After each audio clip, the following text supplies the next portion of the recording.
This is People I Know Show, a podcast about interesting people, personal growth, and being wrong. I'm Curt Carstensen. A theme of the most recent podcasts is shared knowledge, ideas, and experiences influence all of us. And today's topic, today's guest, is because an idea, a thought, words that were said by Ross Meisner many weeks ago struck me and gave me the idea to have him on the podcast, and we've gotten that together today for episode 35.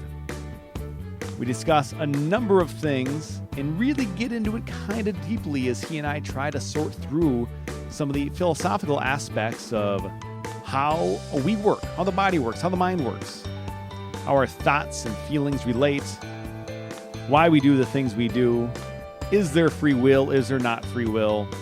And then after all that, we talk about Elon Musk and Tesla and a little bit about SpaceX and Ross's Tesla. You'll find that part of the conversation right around the 1 hour, 18-minute mark. This does get to be maybe the longest episode I've had so far. I enjoyed recording it. I sure hope you enjoy listening to it. And remember, especially for longer episodes like this, if you're new to podcasts and you're listening only on the player from the website, peopleiknowshow.com, there are other ways to listen. You can download an app to your smartphone, find the link from peopleiknowshow.com, asking where to listen, and it'll give you plenty of options. There's many more. iHeartRadio, I recently realized, has People I Know Show. Pretty much any podcast app you'll download from your app store on your phone or mobile device should have People I Know Show. And it becomes real easy to just pause the episode when you need to step away and hit play again when you return. That's what I do. I listen to about a dozen different podcasts per week, sometimes more. So all this is second nature to me, but I know not everyone has built up that behavior and that routine. Thanks for tuning in, and now let's get into my conversation with Ross Meisner. Joining me on the podcast today is Ross Meisner. Ross, hello. Good afternoon. Thank you for inviting me to your home here. It's always one of the things of having the podcast. I sometimes end up at places that I wouldn't have been with people, and we don't know each other that well. We're Toastmasters. Yep. And now I'm invited to your home, so I don't know what's next. Maybe the next big family gathering or something. Could happen. We've been known to have a party or two here. Good. I think I'd enjoy that. The reason I'm having you on today, and this is something we've been discussing off and on for a few months, is in our Toastmasters, we have something called table topics, where we sit in a small group and discuss whatever we discuss. And at some point, you'd said something that made me think I need to have a conversation with Ross on my podcast. So as I gather the best way to describe what you said, first, as a advocate of Toastmasters, you being a Toastmaster, you joined after I did. I joined like 2.5 years ago. What is it that you've gained from that? Is it something that you can see yourself doing for a while? Absolutely. First of all, I'm thrilled that I said something that was noteworthy enough because, I don't get enough of those gems. So that's special. But the Toastmasters is great because not only is it a useful skill in business and in life, but it's a community. And as I've gotten more involved in some new communities, which I'm sure we might be talking about over the next hour or so, I've enjoyed connecting with people who are free thinkers, who are, kind of not sensitive to some controversial topics. And so some of the speeches have gone that way. I've had the opportunity to share some thoughts myself that are perhaps not always open to other audiences. So yeah, it's a combination of a good community and a good thing to do. And one of the things I think is valuable, in addition to the prepared speeches that we all give every few months in that club, is just like the table topics, that situation where you're in a small group. It's not too scary. You're pretty familiar usually with the other people around you, but you're forced to think on the top of your head for a minute or two about something. And that's practice that ends up happening in real life in some cases, but it's just another way to get better at that and to learn how to put your thoughts into words and express it to other people, which is just, it's a life skill. Absolutely. And we all have thoughts. Getting a coherent thought, real time, is a skill that can be developed with practice over time. in what you said the day that sparked my interest to have a conversation with you in the podcast. It's related to that. And I'm not someone that appears to be good at writing things down to capture it perfectly. But what it referred to, and you can correct me if it doesn't sound quite right, is the things that we say, especially involving our like feelings and emotions. I've learned later that two different parts of the brain is doing this. One part is giving us these feelings, and another part is attempting to rationalize it and put into words and express it with other people. And you said something about that I had not really considered before, and it just like struck me like, this is why pretty much no one's great at communicating some of the time. Some of the time people just, some people probably aren't good almost any time, and even people that are good at communicating probably aren't that good sometimes, because we feel something and then we need to use our language skills to the best of our ability to express it to somebody else. Sometimes we don't even understand what we feel ourselves, so then to put that into words. So you had brought up something that resembled what I'm trying to say right now, and it's like this. I don't know that people even consider this ever, and I just want to talk about it. Yes, yeah, I think I remember the topic area that we were covering, and I don't remember exactly the point I was making, but I think the realm of thought that you're getting at is the idea that there's different names for it. I call it the reptilian brain, the lizard brain that is at the base of our brain, because the frontal cortex, as I understand it, is the last part of the human brain that developed. And it's the least, I guess, essential for survival. And I am not a neurologist. I'm not a physician. I'm not even a scientist. But my understanding is that the frontal cortex spends most of its time rationalizing what the lizard brain wants to do and has already decided to do. And then there's a path from that subconscious decision to us saying, oh, well, this is why I feel this way, or this is why I want this thing. And we're just rationalizing what I think that ancient part of our brain has already basically decided. That's what I hear is going on. And to me, in my understanding, and I think we'll get into free will or the illusion of free will or the illusion of free will, or however deep you want to take that later on in this conversation. But that's something I never considered until within the last year, maybe since you said that, is when I've learned more about it. I just have never considered the things that I say and how well they attach to what is reality, and just my mechanisms for doing that and why it's not always effective. I just hadn't thought about it. And I kind of assume if there's things that I hadn't experienced until later in life that other people have yet to experience, other people have recently experienced. And these are the type of things I want to bring to the podcast, is because it's a place to exchange ideas and information. And if I'm just experiencing something at 35, 36 years old, I'm sure there's other people that are right along with me and might find this useful to talk about. That not only people that are 35 or 36 year old, but from my own experience, people who are in their early 50s are also still experiencing new things and learning new things, which is in one sense a little depressing, because you'd like to figure it out at some point, and another sense quite humbling, because you realize just how complex and rich the universe is, that you'll never know it all. And you had mentioned that you're not a neuroscientist, and I gave a list of all these other things that you're not. If you would, and it's totally up to you, what are you? What would best describe you in this other part of your life that, like, I know you have a lot of interests that I don't think you work with. What are you? So we can definitely share with each other and the audience, someone listening, how much we're not like. We shouldn't be talking about it. We're going to talk about it anyhow. But how unqualified we are to talk about these things? We're not qualified, but we're curious. And, just give me a little background in your life, because I really don't know that much about you. I haven't known you for that long. Happy to.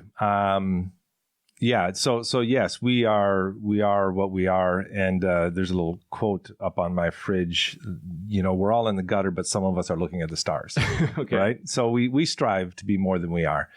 I am an electrical engineer by initial education, and a Silicon Valley guy for the early decade of my career, or so, decade and a half. And then a medtech business guy, MBA, and in the medtech world here in the Twin Cities, Minnesota. And beyond that, the business and career side of things, I'm, what's the word? A dilettante? Does that apply? I'm interested in far too many things and expert at none. So I'm curious, and I try to be thoughtful, usually with little productive outcome, but I try. And I'm a science fan. I'm not a scientist. My dad was an English teacher, so I've got a little bit of the arts and the language that has, woven its way through my life. That's who I am. And to me, then it makes sense how we both end up in this same Toastmasters Club that focuses on free thinking, and generally most of the people there have at some point left religion, which kind of ties into just being curious beyond what's initially given to you at whatever early stage in life. So yes, I'm happy to have you in my life in whatever way you've been so far, and what this conversation might do for us in the future. But let's get back to our curiosities. Okay. So let's get back to the topic of your lizard brain and the frontal lobe, and in some of your experiences with that. What led you to even knowing that this type of thing might exist? Do you recall, or how has it interacted with your life since your curiosity has led you to it? Yeah. I don't recall exactly how I stumbled upon it. When you read science and you read the news, you see the little bits of information here, and they slowly, some of them rise to the surface of, whoa, this could be really relevant.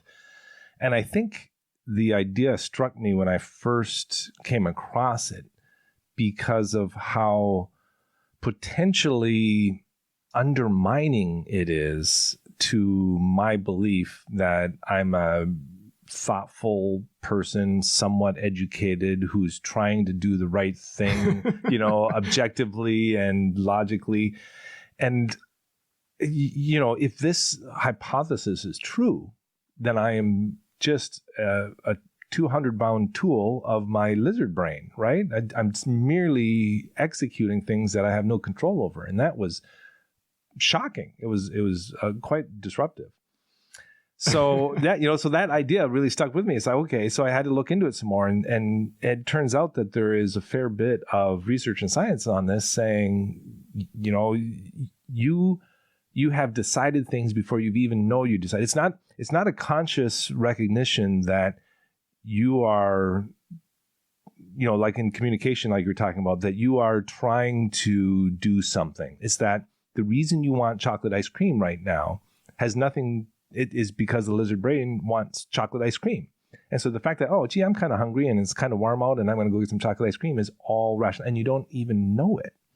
And that's what is so disconcerting. Yes. That these things are happening in your brain, and it's the idea that you can feel like you have control some of the time, and then you can feel good about yourself. Like, oh, I have all this free will. Right. And then there's other times where you clearly fail. Maybe you also. Yes. I clearly fail in things that I know I shouldn't do. And I'm pretty sure everyone experiences this, and maybe almost exactly the same way, or maybe at least roughly the same way. And nothing changes, I don't really think, if you understand the science behind it better, except that for me, I think I can forgive myself a little more easily, knowing that the thoughts of forgiving myself will strike me more than thoughts of hating myself or something like that, which I think would have happened more often. And then also when you're interacting then with someone someone you care about, and they're struggling with something they're saying they're going to do something and they don't do something because, their lizard brain is pulling them in another direction, just being more compassionate for the fact that the more compassion becomes possible when you realize the science of what's going on. And then I think when you become more compassionate with someone, maybe then that person it becomes more compassionate with you, or in some ways this all interacts. And I think it pushes us. I don't know how the lizard brain reacts to someone else's compassion, but I'd imagine it does. And then I think that just this better understanding of it all is good for us as individuals, and I think as like people, as society. But I'm not even sure yet. I'm just trying to understand this for myself. Right. And I think you're right. It has helped me be more open and compassionate to others. And I'll, we're hardly into the podcast here, and I'm going to bring up politics, so that usually derails most conversations. But not with me. It's fine. I'm very compassionate for why people believe what they believe. There you go.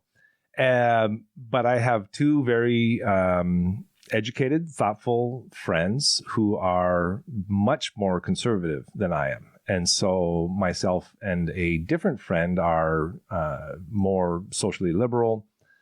And we've had years of debate. And it has puzzled me how these educated, thoughtful guys can be drawing such different conclusions when looking at the same data that I am, as far as what's going on in the economy, what's going on in society, what's going on with our political leaders. And this, I think I was reading those articles to try and understand why people come to such different conclusions when I discovered this, lizard brain dynamic. Partly because they've also begun to identify physiological differences in the brain, physical differences that can be correlated. I don't know about causation yet, but correlated to people feeling a certain way, being more conservative, being more, social or progressive. And that's a stunning conclusion as well, which is, what if I like a certain political candidate, not because I've thought about their position on the issues and I've thought about, are they a good qualified leader, but simply because my brain's got a little different shaped lobe than your brain. And it's like, holy man, no wonder these smart, educated, thoughtful people can come to such different conclusions than I do. And that seems as good as explanation as anything that I've heard. Like my best explanation before you said that would have been, when we're taught what we're taught at young ages, the longer we stick to what we were taught when we were young, the harder it's going to be to change our mind. And one of the reasons I have this podcast is how I've changed my mind on all kinds of things and been wrong about so many things. And I feel like I started really question things at a young enough age where I wasn't stuck to my beliefs so well. But if generationally, and I guess speaking from personal experience, I know at least I'm the third or probably now fourth generation within my family that was raised conservative. And I've kind of broken free and then floating off in another direction from that. But it makes sense to me how everyone around me, maybe because everyone's brain is shaped a certain way, or the lobe is shaped a certain way, that may play into why this even exists in the first place. But also, if you're surrounded by these ideas, and these ideas, all everyone focuses on as being the best ideas for a very long time, maybe it takes a certain type of brain that I have with a different shape, and my brain ended up with a different shape lobe. I really don't understand the shapeness of the lobes, but that might have allowed me to just be able to pull in a different direction, or just not just be able to, but caused you to. Yeah. I mean, why am I left-handed, right? Why do you have brown hair? Why are you the height you are, right? These are physiological things expressed in DNA, right? Well, your DNA expressed to your brain too. And we don't know how your brain was expressed differently from my brain. We might have different eye color. We might have different handedness or, right, whatever. And our brains may be physiological difference too. And that's so pervasive to everything, right? I mean, here we are, you and I, trying to rationalize and understand. And it may be simply, well, I'm left-handed and you're right-handed, and my brain does this and your brain does that. And there is just no bridging the gap, right? you mentioned like growing up and being exposed to certain ideas and how well entrenched they are. And one thing I've learned as a parent is, kids are 95% what they are out of the womb, and maybe 5% is influence that you can put on them. And that's not a scientific ratio, but you haven't really done the math on no, that. right. But, it's in there from the beginning. They're left or right-handed. They like sports or they like music. And, that was there before any influence from me, the parent. I can see that. And again, you mentioned it, we're here rationalizing all these things the same way that we always rationalize pretty much anything. Right. And we're talking about specifically what our level of science understanding has told us that we, I think, both subscribe to and can believe based on the people that study this and the way that they express it. But here we are still trying to rationalize what we're being told. Understand. Right. Yeah. I mean, are you left-handed or right-handed? I'm right-handed. Why are you right-handed? Because I don't know. Exactly. because we don't know. Right. Because that's what I picked up things with first, yeah. Because your body. Well, I do remember, if this is correct, I believe it was at a young age. Doctors told my parents that for a while I was ambidextrous, which maybe meant that I hadn't I was also slow to walk, so maybe I just hadn't picked a side yet. Mm-hmm. My brain hasn't caused me to be right-handed or left-handed at the age that other children have already shown that. So it just showed me as being, I'm rationalizing. Yeah, again, right. Yeah, and the reason you might have started picking things up with your right hand was not because it wasn't random. It's because your brain said, okay, I have some preference to pick it up with my right hand. Mm-hmm. The sensation was greater to mm-hmm. put that hand out. And mm-hmm. yeah, now I'm right-handed. Exactly. And you are political in the way you are, and you are spiritual in the way you are or not. And, and to circle back around, as a person who believes in free will, this is utterly depressing. So you believe in free will? Well, sorry, that's a really good point. Let me rephrase that. To a person who wants to believe in free will. Okay, yes. Thank you. Yes. To a person who would love and who has always thought, well, I'm going to think about this and I'm going to do the right thing. I'm going to figure it out and I'm going to decide what's best for me and for my community. I may be spinning my wheels pointlessly in those efforts. You might be, but it wouldn't. So I guess let's get into that topic. And I've had, I think it was only episode 9 with my friend Josh where we talked about free will. And I bring it up occasionally because it was one of the big discoveries of my life. Right before that conversation with him, maybe 2 weeks before, listening to Sam Harris, who I brought up a few times. Yep. You had mentioned before we started recording. His Waking Up app, which is like a meditation app, but also has meditation lessons that I don't do the meditation so much, even though I probably should, but I guess my lack of free will hasn't led me to do it yet. I'm not that compelled to do it, but I am curious and listen to some of the lessons that he has that are related to the meditation. And he has this free will, one on free will, that I would listen to these before I'd go to sleep. And I remember I listened to the free will one 4 times, and I'd fallen asleep in the first 3 or 4 minutes because the way that he presents, it's very conducive to sleeping. If people are struggling to sleep, there's probably many people to listen to, but he's very intelligent, but he also, the tone of his voice is That's probably soothing. Not an endorsement he's thrilled to have. But So I listened to this and okay, I'm going to skip the first 3 or 4 minutes this time because I keep falling asleep. I don't know what else happens in this free will. I'd never really thought about it. I knew that I had free will. And then I listened to this whole 14-minute thing. So in a matter of 10 minutes, the last 10 minutes of this, I had immediately changed my mind, or my mind had changed itself, that I didn't believe in free will anymore, that I believe that everything happens to me. I experience it like I'm doing it. We all feel like we're doing everything. That's why we're rationalizing the things that Correct. we do and trying to understand the things that we do, the things that we we're happy that we do, and the things that I wish we had done that different. Why didn't I do that? And then we struggle with ourselves and our self-confidence and self-esteem because we don't do things that we feel we should do. We can't control any of it. It's happening to us. Maybe the one thing is if we're able to open our mind in ways, which we can't really do either, but somehow through conversation, we're able to consider new things, maybe that can impact us.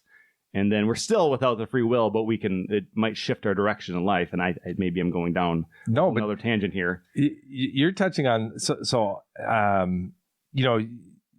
first you think you have free will, and you're out there and you're a young person and you're trying to make things happen and you're building a career or you're doing something that's important to you and changing the world or whatever it might be. And then you come to a point where you realize, okay, I can't control my environment. I can't control other people. I can't, I don't have that kind of magical influence. Really, you eventually realize the only thing that you really have control over is how you react to what happens, your own reaction, and your attitude towards what happens. Okay? So then you get to that point. It's like, okay, well, I can't make Curt do this. I can't make my wife do that. I can ask and I can hope and I can seek certain outcomes. I can seek certain things, but really it's just I can react to what happens and choose my attitude on what happened. But now we're calling that into question. Do you really have control over your reaction and your attitude? Maybe again, our brain is rationalizing that it's going to react, our lizard brain, whatever it is going to react the way it is going to think what it is. And our frontal lobe is just attempting to maybe mitigate or but interpret. I mean, we're getting pushed further and further into the corner of what our higher brain functions are really doing. And I think if we're in isolation, there's really no way out of whatever path we're on, it feels like. But it's then when we start interacting with other people, I feel even though there may be no way of still. So I am a firm non-believer in free will. I grasp the concept better than I ever have, and I recognize that the first thing is I'm not the controller of my thoughts. Once I realize that every thought that I have, I don't create it. I'm not the author of it. That it hits me, and then it sits in wherever in my mind, and then I react to that thought in whatever way I do. And this came up most recently, I think, in episode 32 with Brian Pyatt, and he was discussing OCD, and people with OCD have the thoughts, I think, for maybe a lack of a better term, terrorize them in ways that I don't deal with. But it's the thoughts that hit us, we react to it in some way.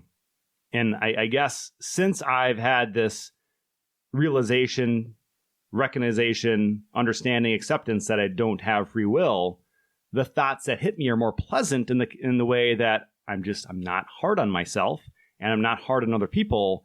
And my position in the world is just more empathetic and more compassionate. And all of this is maybe not, I'm not controlling any of it, but I feel like my presence in the world is better now for other people around me because I understand that we all struggle with all kinds of things that we don't really understand or we can't get control of very well. And knowing that everyone does this and not to be critical of them for that, I'm not critical of myself for the things that I do. I think if this understanding can spread, for most people, I think it's a healthy understanding. And then if that just creates a higher threshold of compassion and empathy, I think then we can, the human race succeeds in a way. I'd hope so. I'm rationalizing again, hoping that it's a more positive outcome, but it's a shared idea and understanding of the science that these scientists are compelled to understand this and they share it with us. And some of us are more curious to listen. I don't know if we can actually change anything because we can't, because I don't think we have free will, but just sharing this information, I hope is positive. That's all that I can rationalize what I feel. Yeah. And it's a bit of a quandary, the situation you just described, because we can change our minds, right? So we may not have free will, but we can change our minds, right? You went from believing you had free will to, in 12 minutes, believing you don't have free will.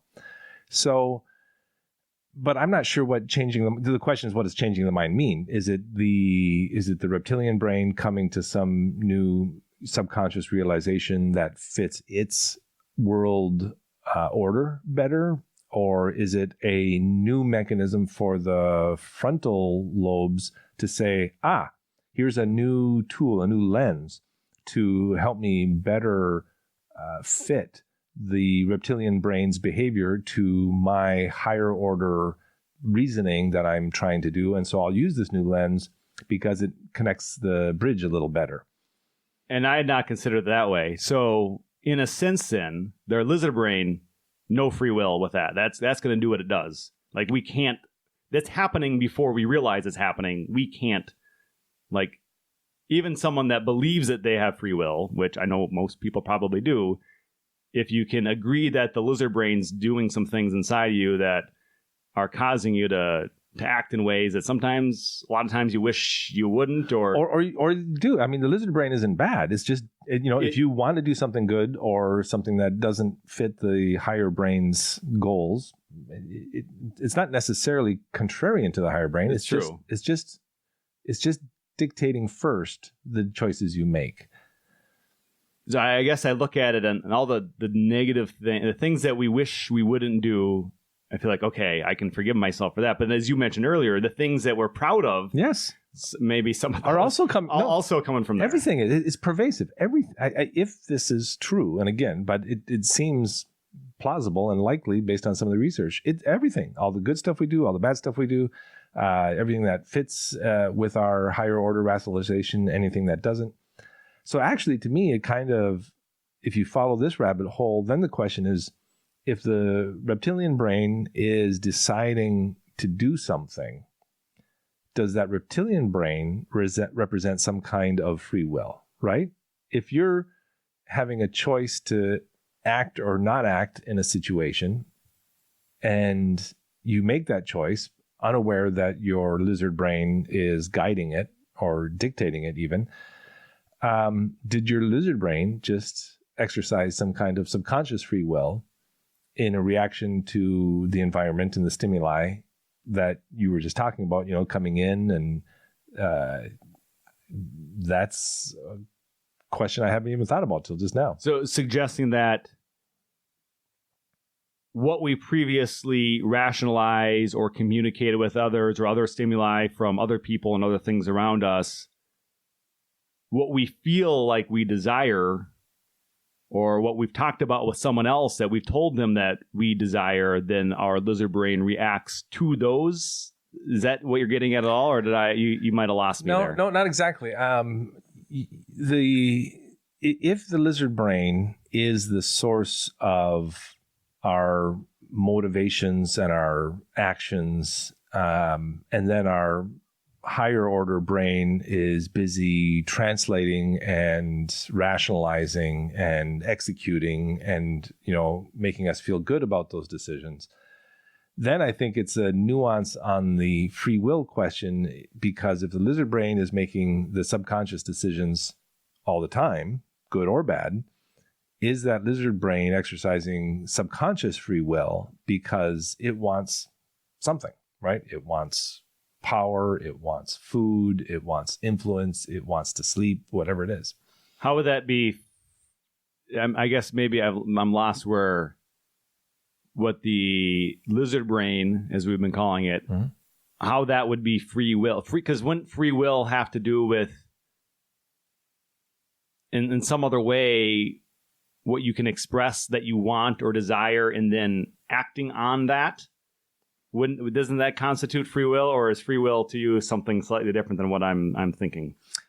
I think that's as good a definition of free will as I've got. I'm not an expert in this space by any means, but if the subconscious brain has its own goals and it is motivating us to pursue those goals, then it may respond favorably to some stimuli, and it may respond negatively to others. Things that advance its efforts or things that or advance it towards its goals. So I wonder if the lizard brain can be considered to have free will because it's free to interpret and act, independently. Free will suggests independence, right? To me, free will suggests that there are at least two paths that us, our mind, our body we could do A, B, or possibly C, D, E, F, etc. And then there's a freedom to choose. Like we have the capability of deciding which button to press, or if there was a button to press, as opposed to the reptilian brain ultimately instinctually picking one, and then us always, every time we do anything, rationalizing that, yeah, that's what I wanted, or I wish I'd done something differently. But ultimately, there was no other button we would have pressed. There's no other path in life we would have gone. To me, my understanding of the lack of free will is everything I've ever done, it only could have happened that way. There is no other path that it could have played out, minus the slight possibility of randomness in the universe that isn't like determined in some way, that it pushes us in different directions. That's the only thing that I'm not even sure that it's even a thing, if there's any randomness anywhere at all. Like if everything's kind of happening based on the only way it could ever happen, how could there be any randomness? I'm not quite sure there could be. But otherwise, based in every moment in time, every reaction that we have, that's the only thing that could have happened. The words that are coming out of my mouth right now, I'm not thinking about them really. They're thoughts that are rolling right out all in one transition. And these are the only words that could come to me right now because these are the only thoughts that are hitting me right now. And there's no other way that this could play out. And the question is, what is causing that inevitability, right? Is it because we're physiological beings and it's the only thing that our bodies can do? I'm not sure in the question of free will, what would cause that, constraint, so that you, in the end, can only do one thing. Maybe it is the lizard brain saying, well, because I'm a biological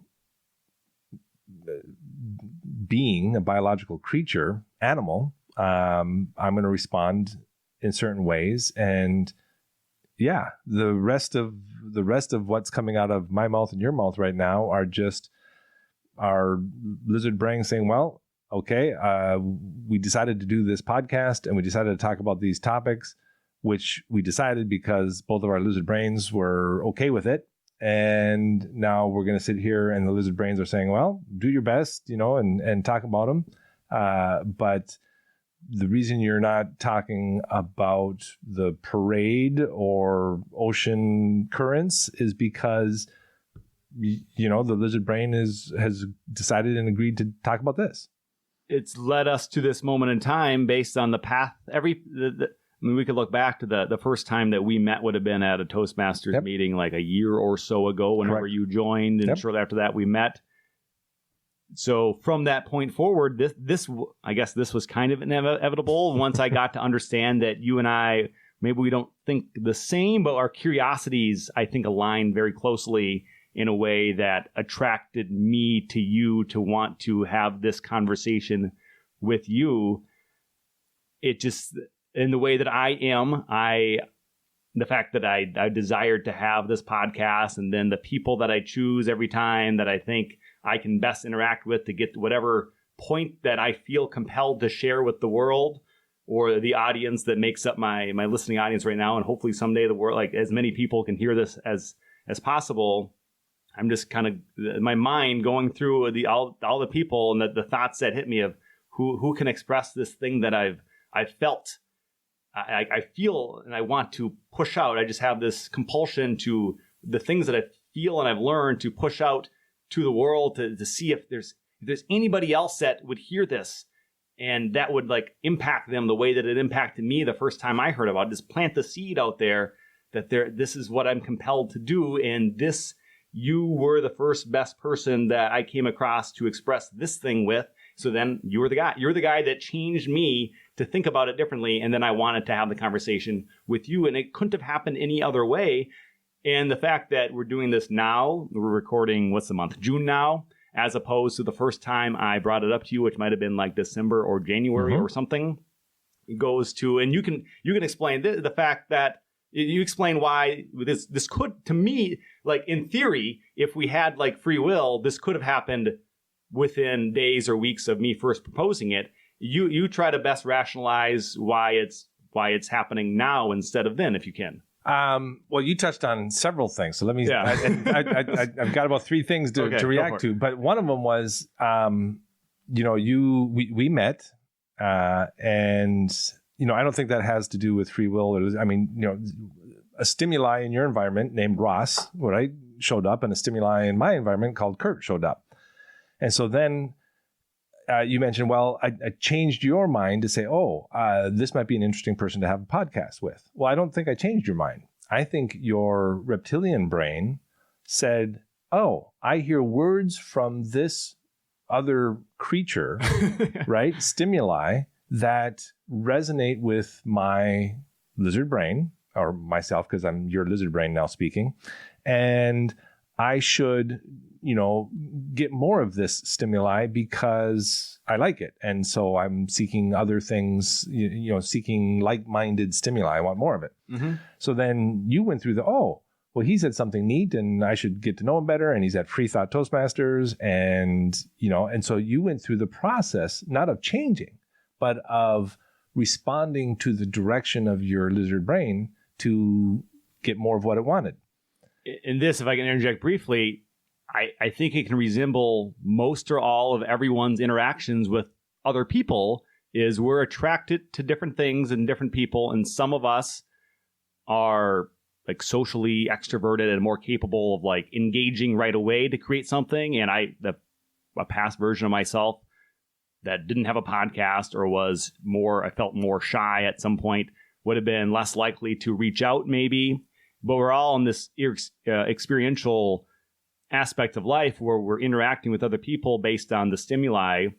So this is just going through you and I, how we came to be in this moment right now. But I really think if we tried to rationalize every person in our life and what brought us together, there's a stimuli that would have probably started it at some point and something clicked somehow. Yes. And the question is, I agree, but what clicked? What makes for a friend or a loved one, right? What is it that clicks? Is it conscious? I don't think so, right? I think it's the source of emotions. We way back in the beginning here, we were talking about the emotional reaction that leads to more higher brain rationalization. What is the source of emotions? This is something that, as I have jokingly said, I'm not an emotional guy at all, and there are a number of professionals that would tend to disagree rather. So yes, I'm an emotional being, but where they come from, I have no clue. Right? Why does someone feel happy about one thing? I mean, because I like it. Well, why do you like it? For the same reason I'm left-handed. I have no idea. Right? Yeah, and I'm not an emotional guy either. Like, I have emotions, and sometimes I'm slightly more emotional than other times. As I observe people around me, there's some people that are way more emotional than I am, and that impacts their life differently. Like they're reacting to their emotions like constantly, or I just kind of can observe and not that much seems to faze me. My lizard brain reacts less frequently, less and in smaller ways to my surroundings, and other people, the way they react, it kind of blows me away sometimes. But they can't control that either. That's the way that they react based on their emotions are a different level than mine are typically. And I wonder what that means. I've been thinking about that a lot the last couple of years. You and I are emotional beings, and I believe that we are as emotional as anybody else. but how those emotions manifest. I don't know you. I'm just making the assumption. Mm-hmm. But how those emotions manifest themselves in our behavior and in our words is different, right? So I have a suspicion that our lizard brains are reacting just as much as very emotionally outgoing and flamboyant people are reacting with their emotions. But then our higher functioning brain is saying, well, for whatever reason, the higher functioning brain is trying to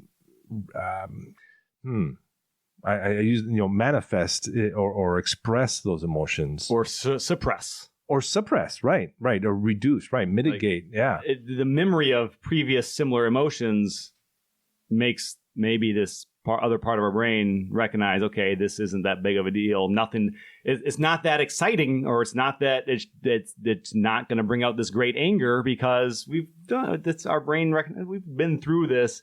It's not that big of a deal. And we just kind of take it more calmly. Where some people, maybe their memories don't attach to their emotions, and it leads their emotions into a different level. Just one example possibility. Or the outcomes that we seek from a particular emotion, where one person might have a large reaction and you and I might have a very modest, controlled reaction, is through reinforcement of the reptilian brain getting a positive outcome if the emotion, the emotion is happening, and how do we use those emotions that give us the highest odds of having a beneficial response or outcome or development from the expression of those emotions? For some reason, you and I have decided that, well, we get a better reaction if we're muted. I'm assuming you're an analytical guy. Yes. Like you think a lot, think through things, and maybe that's just common in people that think a lot, that they're less outwardly emotional initially than people that don't have the same types of analytical thoughts.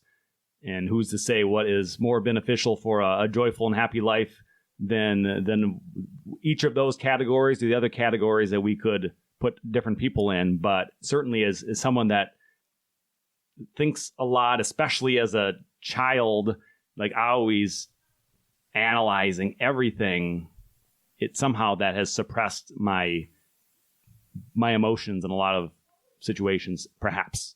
Yes. And in my case, I think I was even further afield in my trust of the emotion. So basically, for much of my life, I've been saying, well, I don't trust my emotions, right? Knee-jerk reaction, something happens. And I'm like, well, wait a minute. Let me stop and think about this. Let me think about, should I really be angry? Should I really be happy? Should I, what's going on?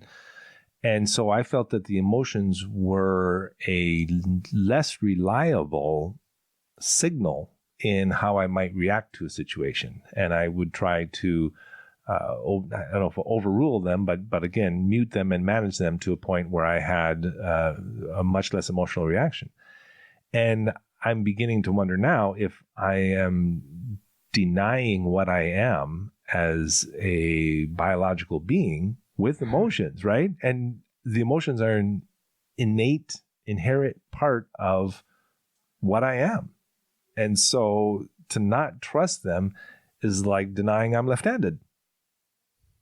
And how is that happening? Is that the part of the brain that we're rationalizing the lizard brain, and that's allowing for this to be that way? Like, how is that manifested with inside your brain, your mind, your being, and mine in a similar way? I think we can represent this development, in my thinking at least, with a simple phrase. It's okay. It's okay to like that and not like that. It's okay to be upset about that. It's okay to be happy about that. It's a level of self-acceptance of how I feel about things happening. And that is still evolving, certainly, but it's okay. I don't like that. I am not happy with that. And so I don't have to rationalize it and accept it and say, well, but it's better for that person, or it's better for the community, or it's better, whatever. It's okay if I don't like it. It's okay if I disagree with it. And that may just be the first order insight that's coming from this, but by accepting that my emotions are legitimate, I'm becoming aware of a whole new dimension of who I am as a person. One more question on that before I know there was 3 things that you thought of like 10 minutes ago, and if you can remember that, we can get back to that. But I'm curious, as I am trying to understand my emotions, I realize that I love to laugh, but my threshold for laughing is something's got to be extraordinarily funny and new to me to get me to laugh. I can do like fake laughs. Things are funny. I can see them like, oh, that's funny. Yeah. But I don't respond to laughter. And laughter is something that is true and honest laughter. You don't control laughter. Correct. And I see some people laugh all the time about stuff, and it's like, oh, that must be so nice. But I can't, and I don't. And when I recognize that, wait, I don't laugh that easily, that probably means my happiness and sadness, maybe that kind of correlates, where I don't have outward happiness or sadness that easily, and any other emotion you throw in there, like what it takes for me to get to this level of like super excitement, like it doesn't really happen. Like I'll see people like going on a vacation, they get so excited they're going, and I don't get almost kind of excited until maybe I'm like on the plane. Like the weeks leading up don't really they give me pleasant thoughts, but there's no actual emotion involved with excitement. And like, I am weird. I'm different. I don't feel things that other people feel. And so the laughter, do you laugh? He's like, that laugh right there, was that a true, honest laugh? That was a true, honest laugh. Okay, because if you're weird and unusual, then there's at least 2 of us in that bucket, because I couldn't have said that better myself. I love to laugh. But the bar for something that I find truly hilarious, right? Now, the fact that we resonate together. And what is this laughter? What was my laugh and what was yours? I'm not saying anything funny. No. You know what it is? That's a laugh of relief. It's a laugh of recognition of a kindred spirit. It's like, oh, look at that. I am not the only weirdo in the world, right? And I think that's what those laughs are. I'm happy that you're experiencing what I'm experiencing, and it seems to be true the way that you're describing it and rationalizing it. Yes, and so I have also thought, well, why is the bar so high for me to find something truly funny? All right, you see a comedian on TV, you go to a comedian at a show, and everybody's laughing and I'm smiling and I'm kind of chuckling, but my funny bone is so narrowly tuned to something, and I don't know what the equation is, but when it hits, it is such, like you say, it's such a pleasurable experience, and usually when mine hits, nobody else's does, right? It's at least not my wife's and my kids, right? We're watching a movie and they're laughing at a bunch of things that I'm watching, and all of a sudden I am cracking up and they're looking at me going, why are you laughing? Because it's the intersection of a bunch of little things that come together that really can make me laugh. Mm-hmm. Maybe we're like the thought that hit me that I couldn't control, that I'm going to say right now because there's no reason to not say it, is maybe you and I are kind of like, as I've heard, and I think I can understand, dogs hear this sound at a pitch on the wavelength that like drives them crazy, that human beings can't hear, and then different animals hear different sound. Like there's sounds that are happening in the universe that our ears, the way that they measure and capture sound, just don't know what's going on. So we adjust and we hear what we think we hear, and we hear what we hear. It doesn't mean that's the only sound that exists. It's just the only sounds that we're capturing. So like the dog will be going nuts over whatever sounds are happening. And maybe that's what it's similar to our laughter. It hits this wavelength that we have, that we share, that's comparable for us, that other people might not have that wavelength, and they don't laugh at the things that we found just hilarious. That's an excellent analogy. That's correct. I think other people just didn't even hear the things that I heard that made me laugh. I think that's a very good analogy. But I also want, you mentioned laughter and then you mentioned happiness. And I would not equate the two, not even remotely. The word happiness, I think, is just a part of my vocabulary lexicon that I use. What I've learned to better. There's maybe no such thing as happiness. It's joy. It's joyous moments, brief moments of joy.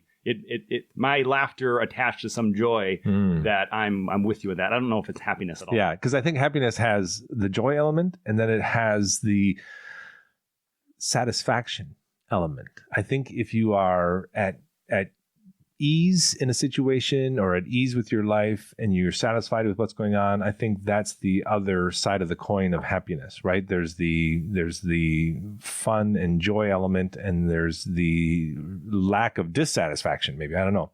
So I think I could be a very happy person who rarely laughs, right? I just, I'm happy. I think that's right. Yeah. Mm-hmm. I feel like I have just awareness of what's around me. I feel like my life's pretty good. I want to find ways to make it better. I probably have a generally happy existence, but I don't have that many joyful moments. So it's a bit confounding that I'm living what I think is a pretty good existence, but my emotions if people see me, they probably, I don't know, maybe people think I'm miserable or something because I don't show much emotion. I don't laugh very often. This is the laughter of recognition again right here. This is the laughter of identity that I'm giving you because that's exactly correct for me. My kids a few years ago gave me the Darth Vader mug with all the different Darth Vader pictures and the emotion words underneath, right? Happy, sad, angry, worried, anxious, right? Tired, sleepy. Of course, you can't tell because Darth Vader looks exactly the same every time. Yeah. Yep. Mm-hmm. Good. So that's why these conversations, they go in directions that I wouldn't have known that it was going to go that way, but because you and I are together and we have these similarities and it leads us that way. I do want to go back. If you remember when I proposed the question, you said you had three things. If your brain, I don't know what part of your brain it would be that would have captured and held on to those short-term memories, is there something from that you want to revisit or should we move forward? I think I've already, it was the discussion about us connecting and our lizard brains seeing a positive stimuli that it appreciated. And so we decided to talk more. And I think at least the only other point I can remember was, why, if that was in December, why are we talking now in June? And I think that is just so many variables and stimuli being balanced by both the lizard brain and the frontal higher order brain but notice we are talking, right? The point of me proposing that was, could have it happened any other way? Could have this happened sooner than right here today or right now, based on your experience of everything? That is such a deep question. I wouldn't even know, the whole idea of free will and what constitutes priority and time. It's an amazing question. I am unqualified to even explore that. And I think it could. And it doesn't mean I'm right at all. Yeah. I'm very aware that I could be wrong about everything. It's me rationalizing things around me and being confident in what I think I know, but also being aware that there's things that I think I know that are just they're wrong based on my life experience. I'm aware that it's happened before. It's going to happen again. Hopefully less and less and less and less, ideally. But maybe not. Maybe all the time. The self-confidence of being right is such an interesting topic in and of itself, because if you're the least bit introspective and paying attention to the world as you've grown, you realize that you've been wrong many times. At least I have, on countless things about which I thought I was quite right and well-informed. And this keeps coming up. I mean, in my discussions with about politics, about religion, about philosophy, and debating, whether something is right or something is wrong. Oftentimes it's, where are you on a scale? It's a spectrum. I believe this is better than that. I think being more progressive in this situation is better than being more conservative. And it's not really right or wrong per se. But then, just recently, some old acquaintance was going on about a conspiracy theory that is apparently quite popular in remote conspiracy circles about this Q thing. I don't know anything about it. And I responded, this was an online dialogue, because it can't be true. But she's absolutely convinced that she's right, and I'm absolutely convinced that I'm right, right? Yep. And what's the phrase? The more you know, the more you realize how little you know, right? Yeah, something like that. Yeah, the more you know, come up with more questions and answers. Correct. The more that you learn. Right, the more you learn, the less you know. Right, because the more you, and this is the essence, I think, that it comes down to in so many things. The world is so much more complex. The universe is so much more complex than I think anybody realizes. And the people who study it and the people who think about it get into a little bit deeper into that complexity. But there's a lot of us, bipedal humanoids walking around that aren't really exploring that complexity and are comfortable with fairly simple, straightforward, experiential-based views of the world, which might serve them just fine, but I think is just not even beginning to appreciate how this complexity is influencing their world. And tying that in with free will, that moment in their lives, that's the only way that it could be.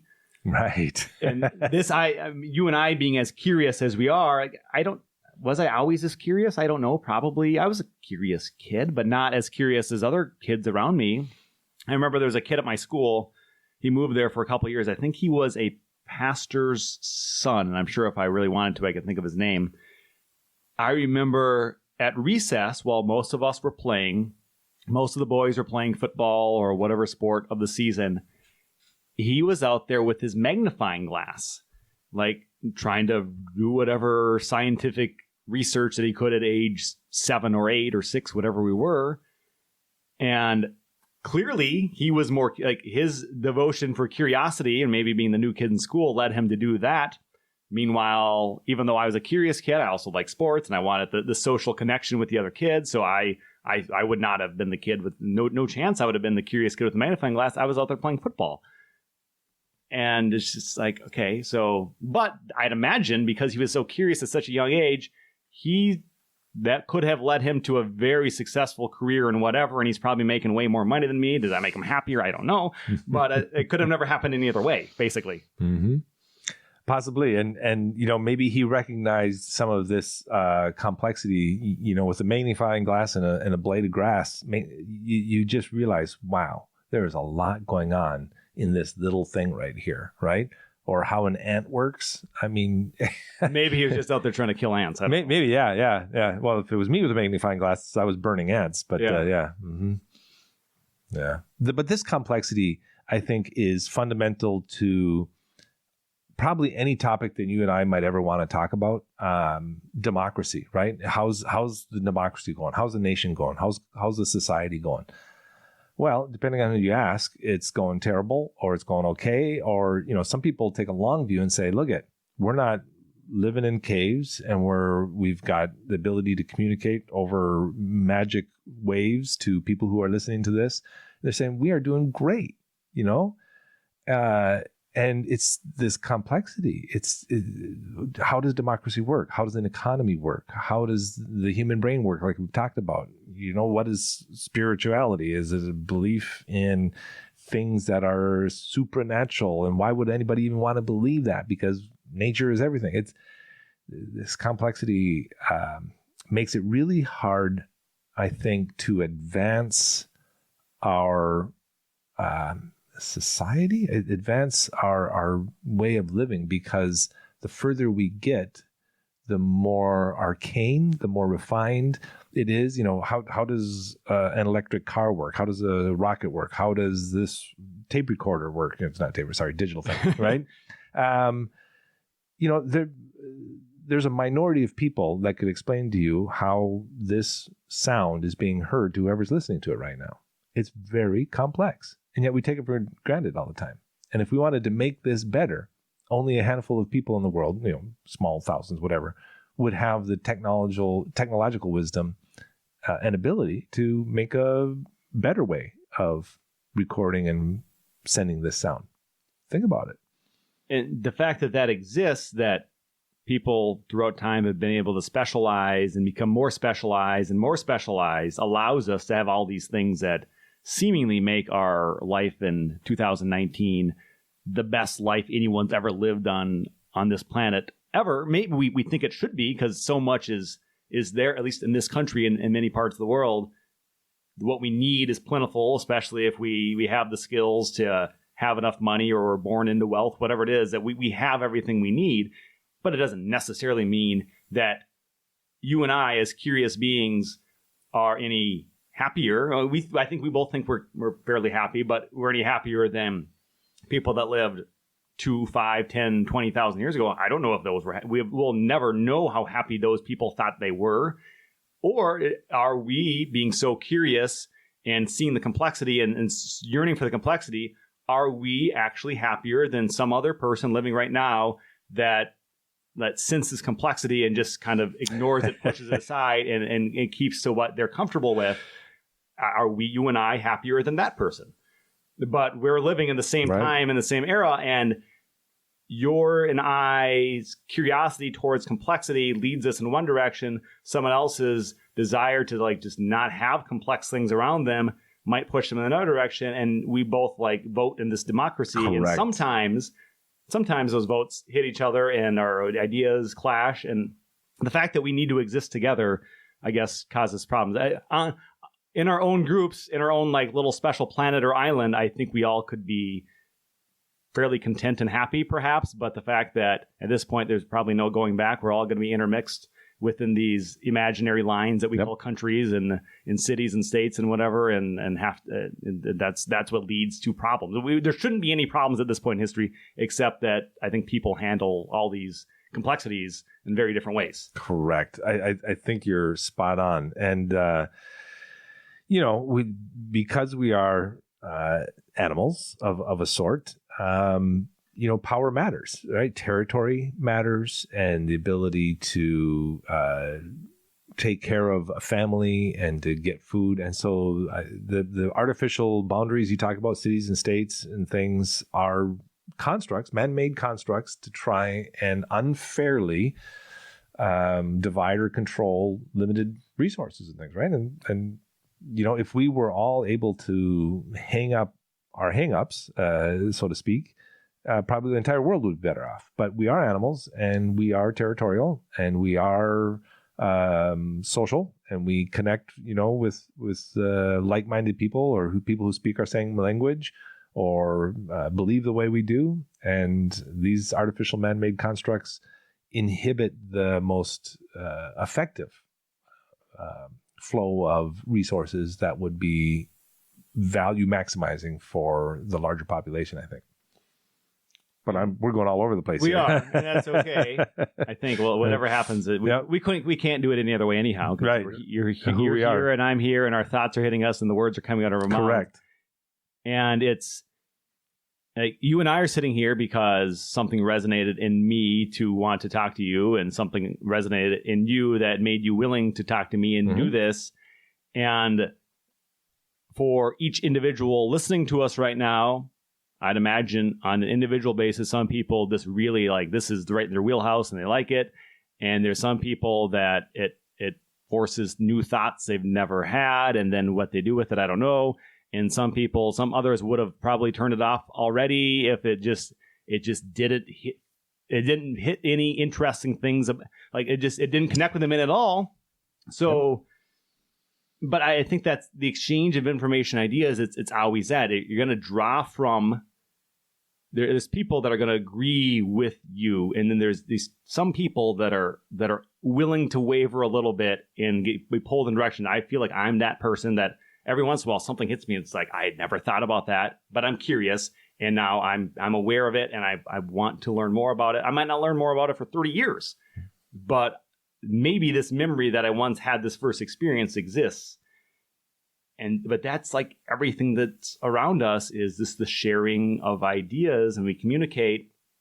And the best ideas maybe don't always win out, but I think a lot of times, best might not be the right word, but some ideas are more powerful and will they eventually take over.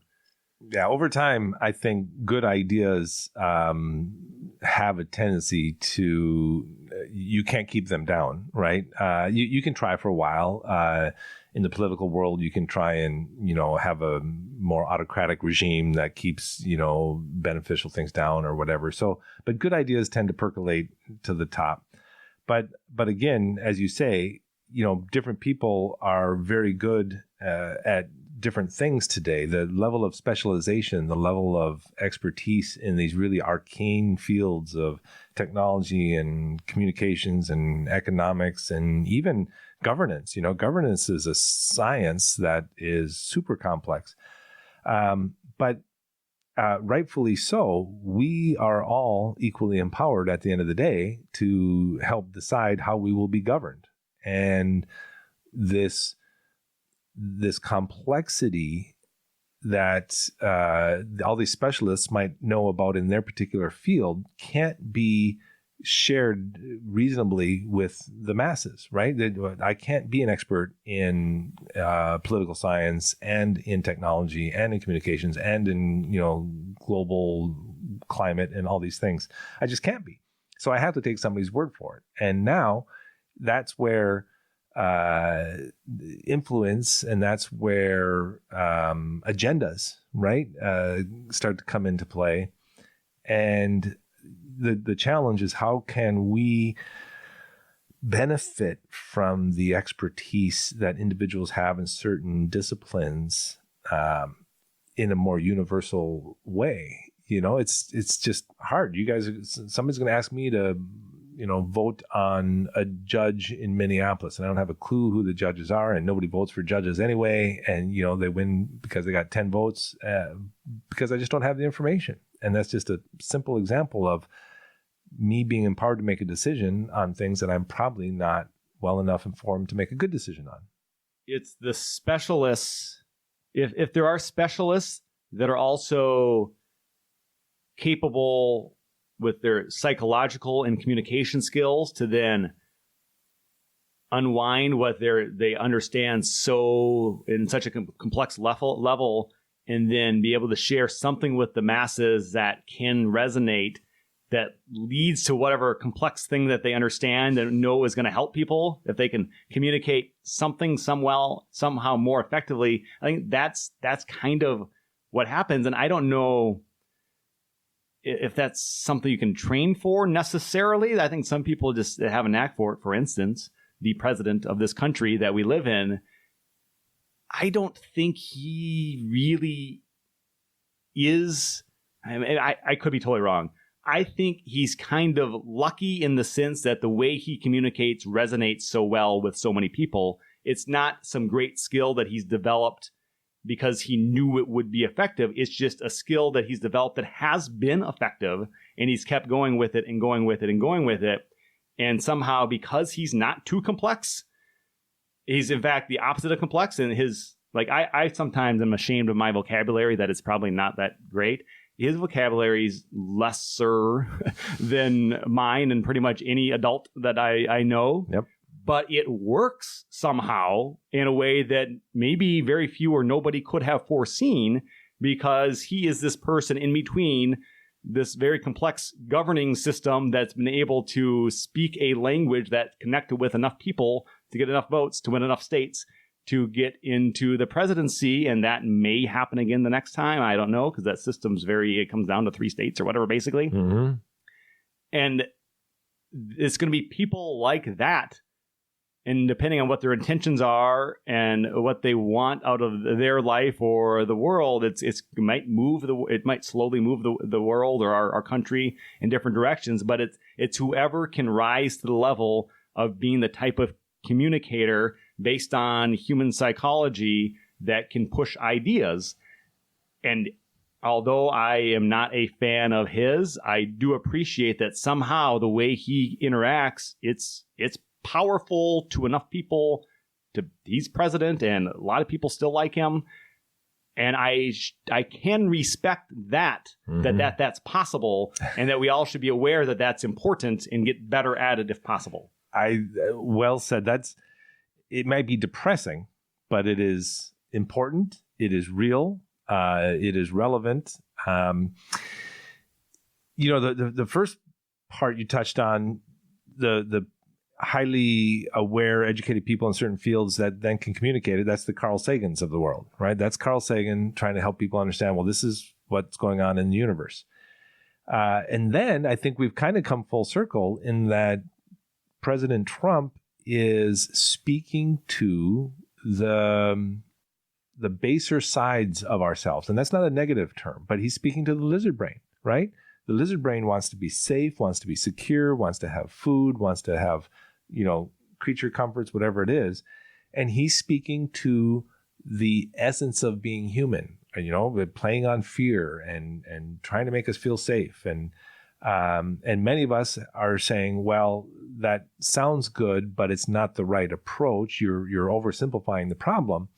But many others of us are saying, well, I don't care about the approach and the problem. He's saying what I want. And so I hope he has a way to deliver, because that's what I want. So I think we've kind of drawn a circle around from what we're seeing in the highest level politics today to this role of our core biological selves, the lizard brain that is responding to his simple emotional messages. His texts are, this is bad, this is good, so sad, outrageous, right? There's no higher thought. It's just emotional appeal. And he's speaking directly to our lizard brains, I think. And it works. And I imagine there are people that are studying this very closely that are trying to capture it and recreate it in another way. I'd hope so. Hopefully channel this ability into a perhaps more constructive leadership model. Mm-hmm. And I'd imagine, I think I've stated this before on the podcast, that the days of longtime politicians just automatically being the front runners for president, I think that's going to go away. But even, I guess we're getting now into politics, I had this thought. The fact that Joe Biden wasn't in the race for so long and suddenly is put up there as the front runner, I don't quite understand that, because I think there's a new way of thinking developing that someone younger, a woman, the math guy, Andrew Yang, I'm most compelled to understand him right now, because he just is taking a totally different approach that I think will resonate with people like you and I. I don't know how much you know about him, but he's the math and the science and really just trying to get rid of the emotions and just do things an effective way.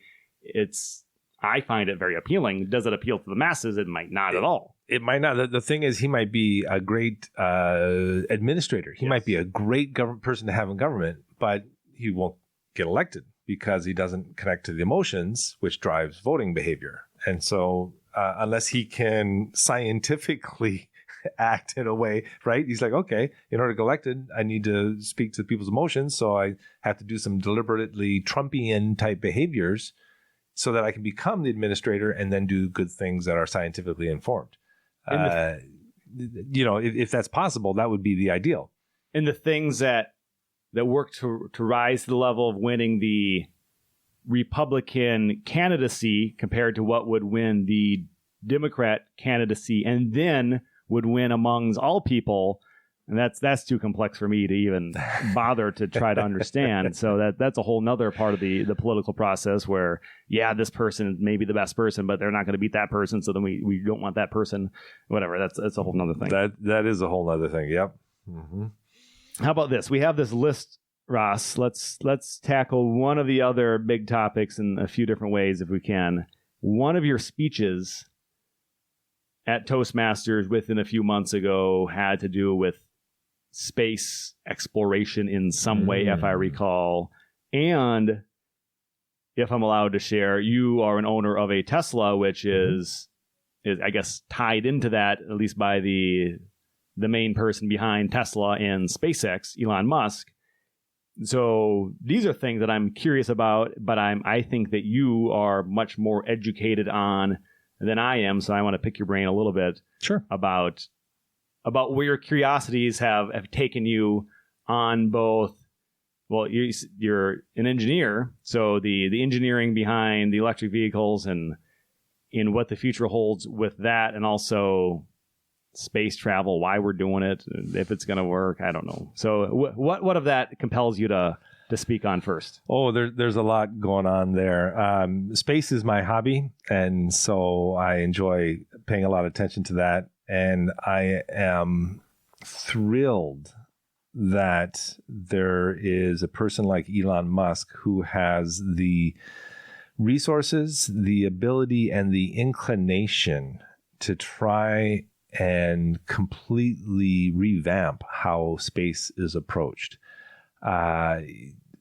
For example, it's not that he, he's incredibly smart, and his focus on core principles is what enables him to be successful. He doesn't get distracted, and he looks ahead and he sees things like, well, it might be thousands of years, but at some point, the Earth will have a perhaps life-ending event, whether it's man-caused like nuclear war or an asteroid or something. He says, so eventually we'll have to, very long term, but eventually we should be on multiple planets. And so we thought, well, I'll start tomorrow and start working on that. And that alone, right, is amazing to me.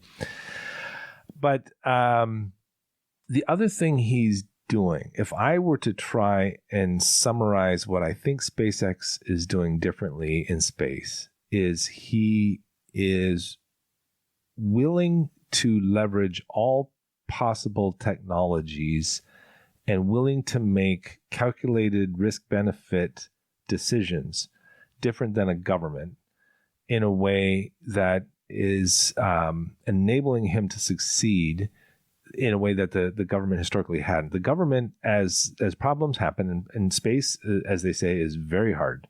And so things are going to go wrong. And if you are completely risk averse, then you spend 10 times as many dollars and 10 times as much time to try and minimize the risk in order to achieve some space objective. And then once you kind of get it working, you don't change it. Just like the Russian rockets that are frequently sending our astronauts up to the International Space Station, it's the same rocket that's been flying for decades. I don't think there has been, this might be a slight exaggeration, but I don't think the SpaceX rockets are ever quite the same. It's continuous improvement. It's constant evolution. And it's constantly making it better and a little bit stronger and a little bit lighter and last a little longer. It's a completely different model. And the novelty in his approach is what is so refreshing and opening up so many possibilities about how humanity can be closer to space by knocking down the expense and the technology, challenges to get there. It's still hard. And he has failed. He's got glorious explosions, and he doesn't avoid them. He's like, okay, look at all the times we failed. It's like, who's the basketball player, Kobe Bryant or whoever, how many times have I missed the game-winning last shot? Something like, 300. But he's also made it 300 times. And so you just got to accept the failures and keep going. Something about him that I may be correct on, I might not be. It seems to be, as an outsider, he's the rare person in these positions of having these potentially, and I guess truly, very financially successful operations where he's less focused on the money and putting all of his personal wealth at stake. And maybe at this point he gets enough investors where he's going to be fine financially anyhow. But I feel like, and I know in the past especially, he's been on the brink of bankrupting both Tesla and SpaceX. I know Tesla and himself. And he's willing to do that, maybe because he doesn't care that much about personal wealth, or maybe because he knows he could come up with something else later and it's not a big deal. But he's willing to risk everything in order to push beyond in a way that most companies wouldn't. They're not going to risk their long-term sustainability. Like they're not going to go all in on one. Like it feels like he's gone all in a few times, and maybe will still have to, and with the belief that it's worth it, and he'd rather go down. He'd rather it fail sooner than it should by trying for more than to try to do whatever he can business wise to keep it going to make as much money as he can. Correct. I don't think it's money focused, and I think if you look at the situation with a slightly different lens. If he's trying to achieve a goal, right? Get a rocket into space or make an electric car. And as long as he's got $1 left, why would he do anything else than what is optimally, in his best judgment, the best thing he could do to try and achieve that goal? And that's what has led him to the brink. He's like, well, it took 3 times to get the first SpaceX rocket into space. And the third time he was out of money. It was do or die. But that, I'm putting words in his mouth, that didn't necessarily bother him. If you want to get into space and you got this much money and you got these resources, you keep trying until you fail. You don't prematurely, as you say, prematurely decide to fail or stay alive for some other purpose. It's like, we're trying to get to space. And so he put everything into it, and it either worked or it didn't. And you could look back and say, I made the best decisions I could, and it didn't work out given the resources I had. Well, it did work out.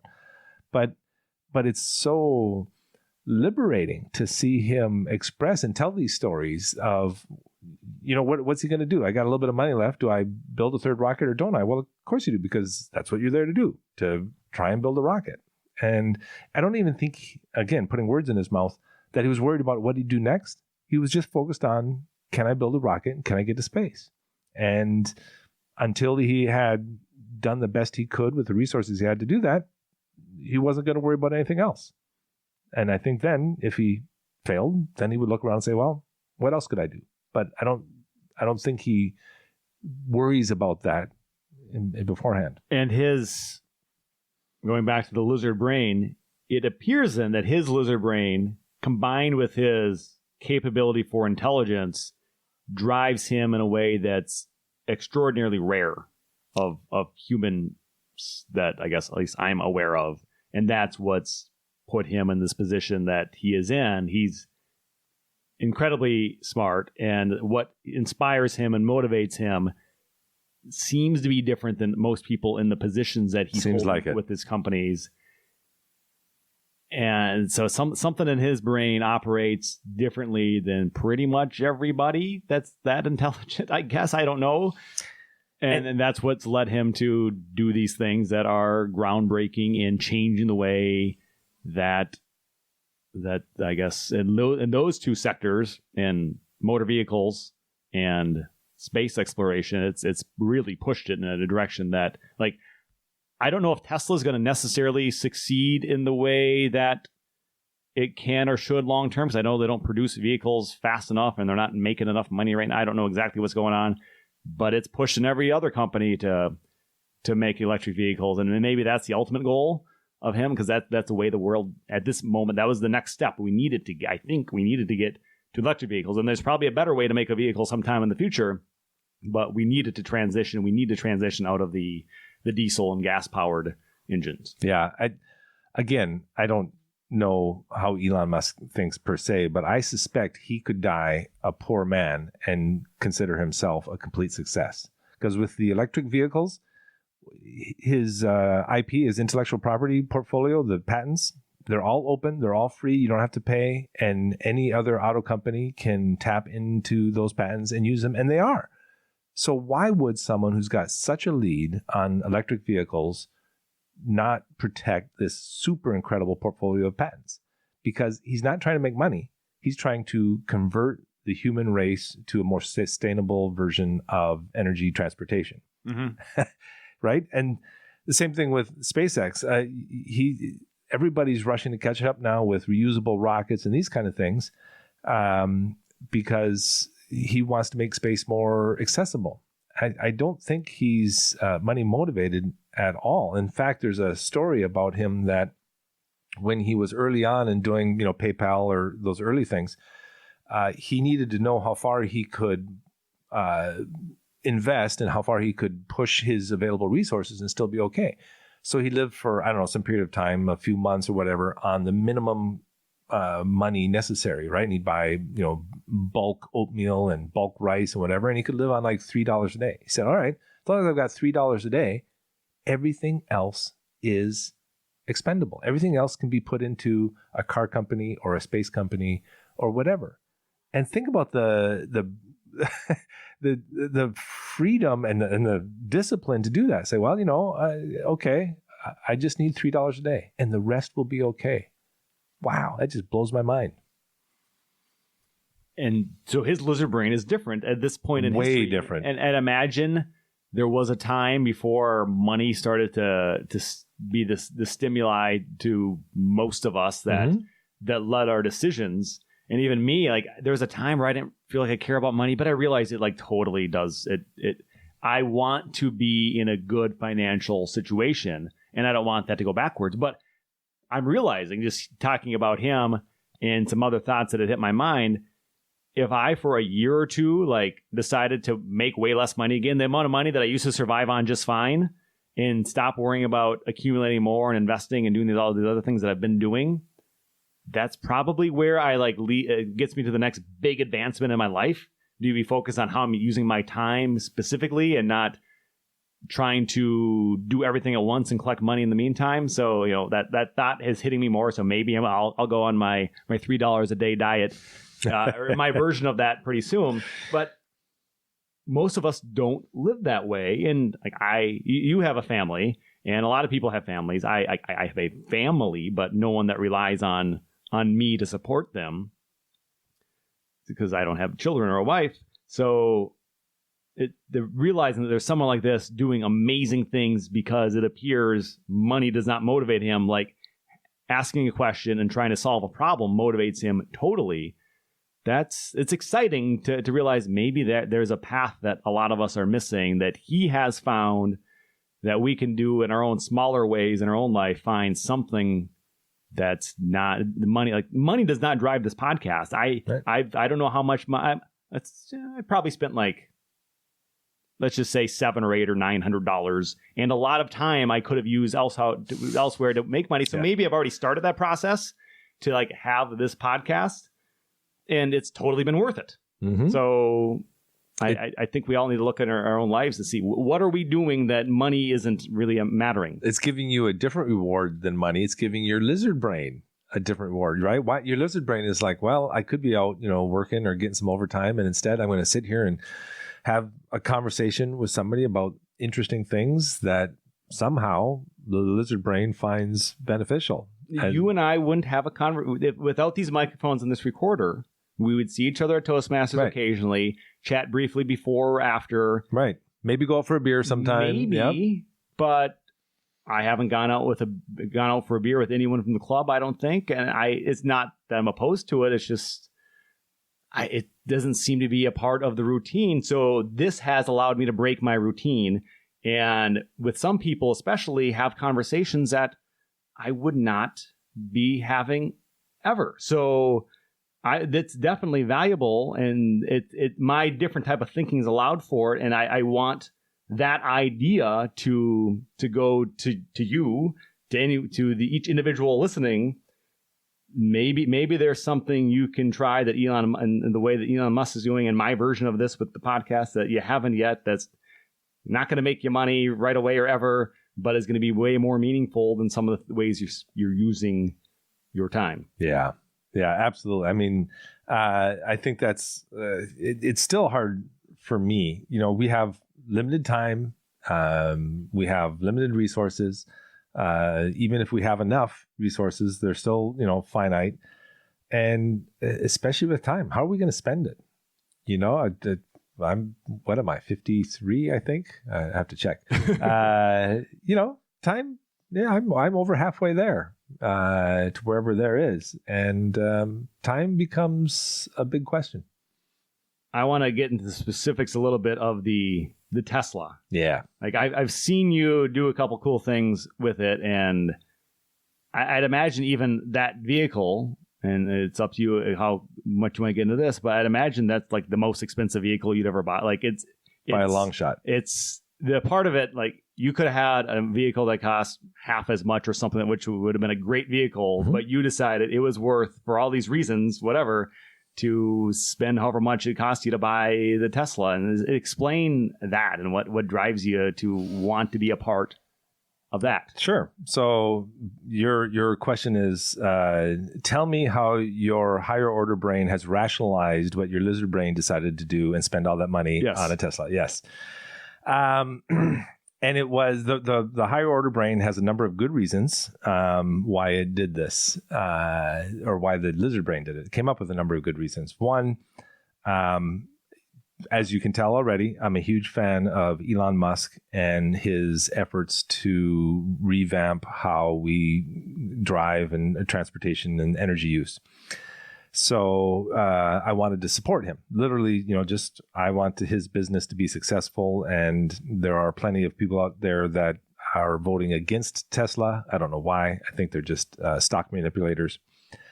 The second thing is I care about the environment. I have kids. There are a lot of kids around in the world here. And if more efficient cars can make a better environment, then that's a good thing. And I want to support that.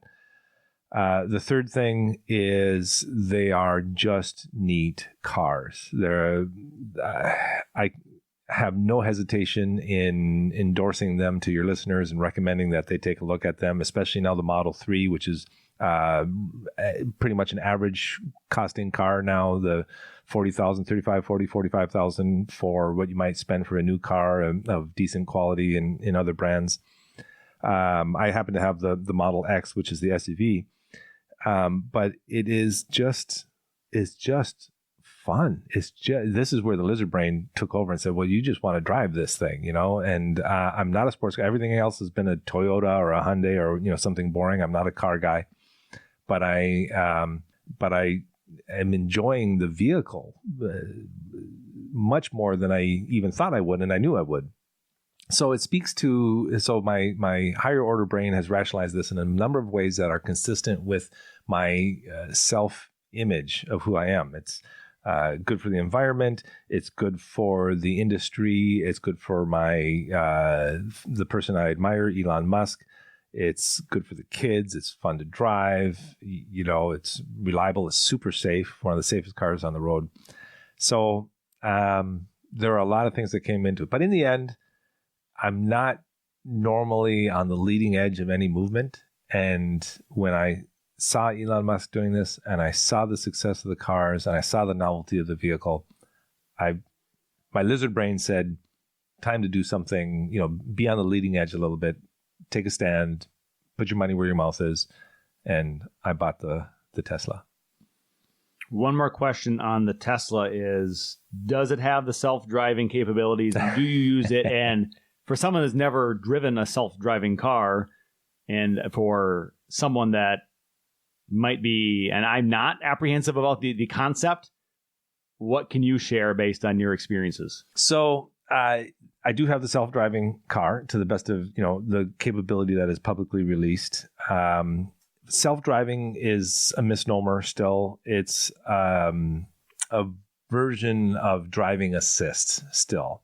So to give a little background on self-driving, I don't know if it's the government or the auto agency has come up with 5 different levels of driving automation. And it's really simple to remember. The lowest level is none, right? You're just driving. And then you go to, if I remember them correctly, so that level 1 is nothing. Level 2 is foot off, right? You have cruise control. Level 3 is hands off. It drives itself down the highway. Level 4 is eyes off. So level 4 is where it's driving, maneuvering, and doing all these kind of things, and you don't have to be paying attention to the road anymore. And level 5 is mind off. You don't even need the steering wheel, right? Because it's fully automated and you'll never have to interact. So we're somewhere around level 2 to 3 right now. We're foot off and hands off, but we're not quite eyes off the road. But when I go to work or where I'm going anywhere, you tell the car where you want to go, and on the highways, it will take care of everything. It will shift lanes. It will go around slow traffic. It will move out of the fast lane if there's no reason to be in the passing lane. And I just have to drive it on the city streets. What's that like? It's fantastic as long as the car and I both understand each other. It really is. I'm still responsible for driving the car. I'm still responsible for what the car is doing. So it actually requires a little bit more alertness on my hand because I'm trusting this new technology. But if the new technology fails in some situation, I have to be immediately responsible and ready to take over. So it actually requires a little bit of a higher level of alertness. But fortunately, the car gives me plenty of signals that, hey, something is coming up that I may not be able to handle, and lets me know that I may have to take over. So when it's not doing that, I am free, still paying attention to the road, but free to relax a little bit and not worry about, do I need to go around this car? Do I need to brake? Am I approaching my exit? I was going down Highway 169 from 694, and I didn't even know what path the car wanted to take. I mean, I can look on the map, obviously, but I remember looking up going, what highway am I passing right now? Was it 394? Was it 62? And you're the only person in the car? I'm the only person in the car, yeah. and it was really odd. It's like, I'm not sure where I am, and I'm trying to look around, look at the map to see where am I. It's wonderful. It's liberating. So I'm a huge fan. I think I had another question, but I was so focusing on what you're saying that I lost it for the moment. I'll give you a little more while you think about it. But the auto driving keeps getting better, right? So when I first bought it over a year and a half ago, almost 2 years now, it just had kind of adaptive cruise control, and then the lane changing and the ability to take exits. I can go from one highway to the next highway. The car will take the exit, do the acceleration, do all this kind of stuff. That just keeps getting better as they send out new software over the air. So the car, you don't even have to do anything to download it. I get a little message saying software available. Do you want to download it tonight? Okay. And I just hit yes, and it downloads and reboots. So we're all a little bit guinea pigs. It's a computer on wheels, and every once in a while it gets a bug. It's a new technology, but I'm a bit of a technology guy, so I'm happy to play that role. Do you feel safer on the road with it assisting your driving than if you were driving yourself? Yes, I do, as a matter of fact, because. And it might be a little bit of chicken and egg problem here, because when the car is driving, I'm allowing myself to be a little less attentive as long as I'm ready to take over. And so now if I'm in a normal car, I start to have that inclination to be less attentive because I think the car is paying attention when the car's not. And the only time I've had a problem is one time where I got on the highway and I told the car to drive, but I hit the button wrong. And the car wasn't driving. And then as soon as I hit the button, the car's driving and I can kind of relax. And I noticed the car was drifting out of the lane. And I'm like, yo, car, why are you drifting out of the lane? What's going on? And of course I had hit the button. So, or if I forget who's driving, right? Did I turn it on? I'm going down the road and did I turn it on or did I not turn it on? Am I supposed to be paying attention? So I just have to make sure the car and I have to be very clear on who's driving. It's a bit of an interesting situation. So ultimately, in the moments where you feel most unsure about it, it ends up being your own human error. Correct. Still. Correct. Yeah. And already the just a different type of human error than if you were driving the car like normal. Correct. Yeah. It's just a different, right. It's just another little human failure of paying attention to the right thing. So when we get to the point where you don't ever even make a decision, I'll be much happier. And no human beings making any decisions in any cars on the road. When we get to that point, I don't know, how many years do you think that'll be? Oh, that's going to be a long time coming because there's so many cars on the road, and oh boy, we're the cars. If we designed a system from scratch of transportation of humans in today's society, it wouldn't be the car then the road the way it is now. It would be modular, but not trains and things like that, but it'd be modular and look like a car, but the technology would be so much more efficient and safer, I think. But the automated cars have to coexist with human-driven cars, and that will be that way for decades to come. So because it's being designed to meet the infrastructure that's there for the people-driven cars, it's going to take longer. It's going to take a long time. Much more complex. And it's going to be much more complex. Still less efficient, probably, than it would be. It's got to jump through a whole bunch more hoops to work in that environment. But it has to. That's the only environment that is available for car driving right now. Yeah. The one thing that I think I was thinking of was you had mentioned like the computer of the car, it demonstrates whatever signals to show its computerized apprehension about what it's evolving, sensing, and then it signals that you get a strong signal to take the wheel or be prepared to take the wheel in those moments. Correct. Yep. So it's very aware of what it doesn't know. Correct. It sounds like. Yep.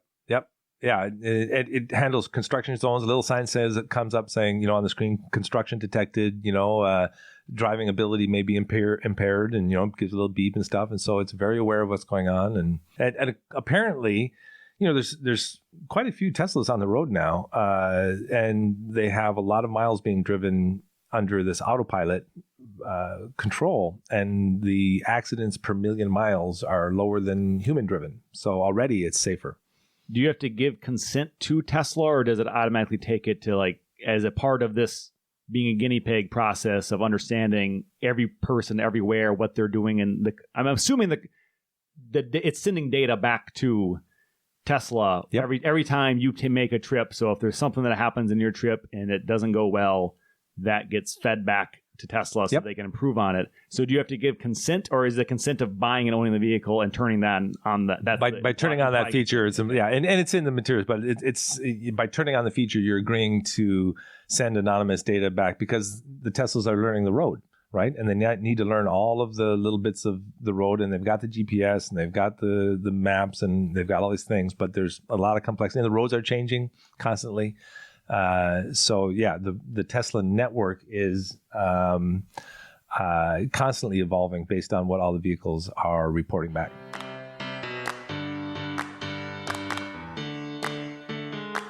Ross, let's move on to the personal growth segment. This is something I've been emphasizing in recent episodes. I want, as an extra bonus for someone listening, that each guest shares something from their life that they're putting a focus on and growing, or have put a focus on, currently putting a focus on, or whatever applies to you that's meaningful to you and can help the greater good, I suppose. Yeah, and I gave that a little bit of thought, and it might be a disappointing answer, but this whole podcast has basically been touching on the area of personal growth for me, because it has touched on emotional awareness. I think that was the main thing I was going to share, and it came up earlier about recognizing that an intellectual, philosophical, science-oriented engineer like me can also embrace and accept the emotional side of the being that I am, has been surprisingly revolutionary in my way of thinking, because I just never felt that way for the vast majority of my life.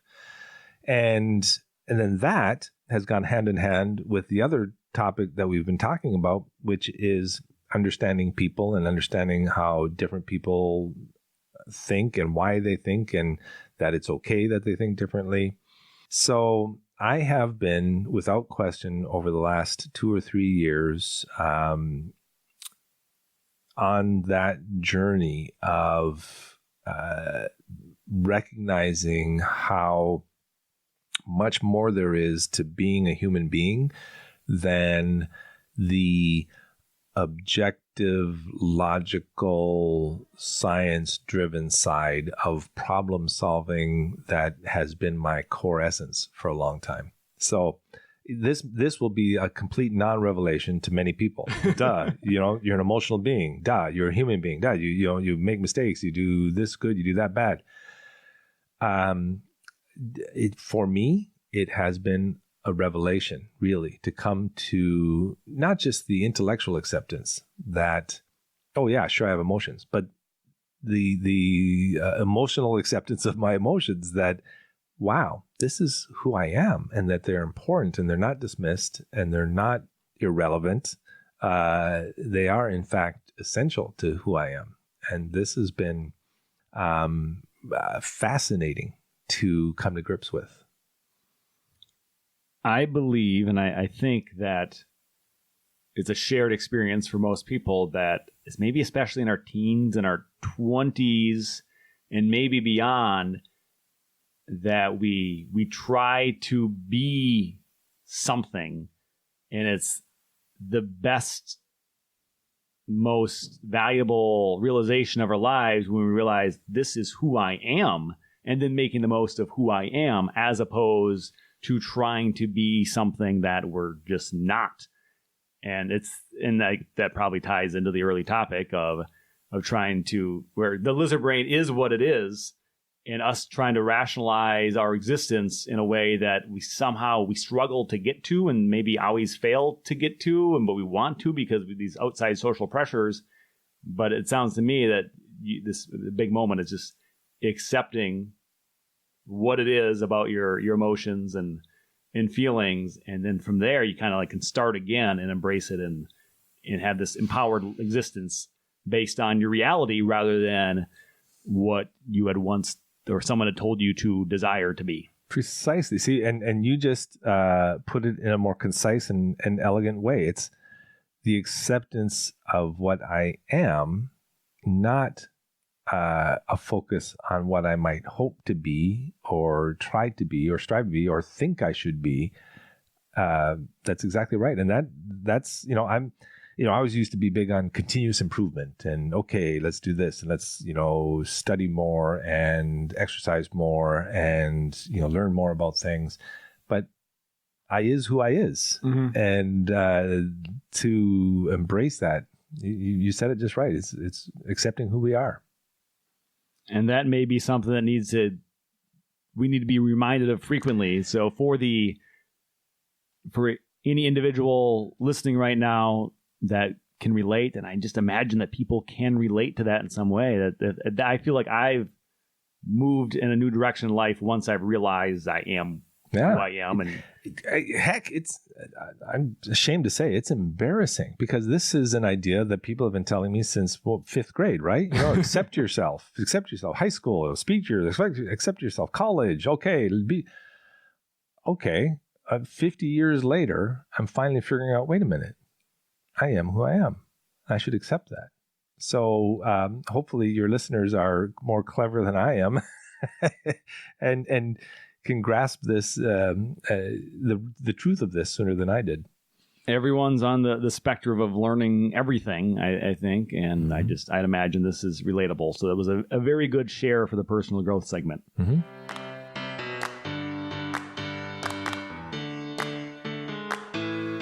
Now let's move on to the being wrong segment. And this is a whole, to me, they're similar because there's growth from recognizing that you're wrong, but it's the thing that you're going to tell me that you were wrong about that caused maybe a big shift in your mind or in the way that you live your life. So is there something that you can pick out from your existence that you were definitely wrong about? And the more impactful, the better. Well, being wrong about, so I'm on the same topic still, but being wrong about an emotional being was a sea change in understanding who I am. But I will instead, because I've already talked about that, being wrong about other people being right. So part of the acceptance maybe of myself is recognizing that other people can be right even when they disagree with me. And I think as a young person, you tend to believe in a single truth in any situation or in any problem-solving thing. And there's been so many examples of people feeling different than I did, and me thinking, well, they're just not right. And that turned out to be wrong. Mm-hmm. That I was wrong, not in the problem, but in the belief that there was a right answer, that there was only one answer. And so, again, this may be kind of an unsatisfying thing, but it ties into everything we've covered today, the complexity, the diversity of life and existence and the universe. Not only am I not right most of the time, but I'm probably not anywhere close to some absolute truth or some singular best answer. And that has humbled me a great deal. If people can understand what I'm saying, it's just humbling to realize, okay, there's more going on than I usually understand, and I might have an opinion on it, but I almost always don't fully appreciate everything that's going on in that situation.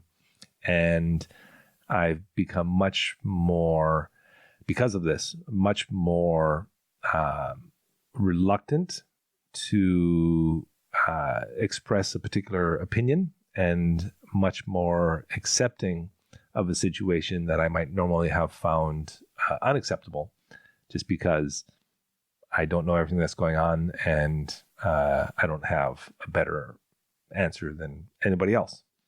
So the being wrong has allowed you to be more accepting of other people's whatever perspective they're bringing that you would have maybe questioned more strongly previously. But you said, it was happened 30 seconds ago, but you used a word that you're not expressing your opinion though as often, you're saying.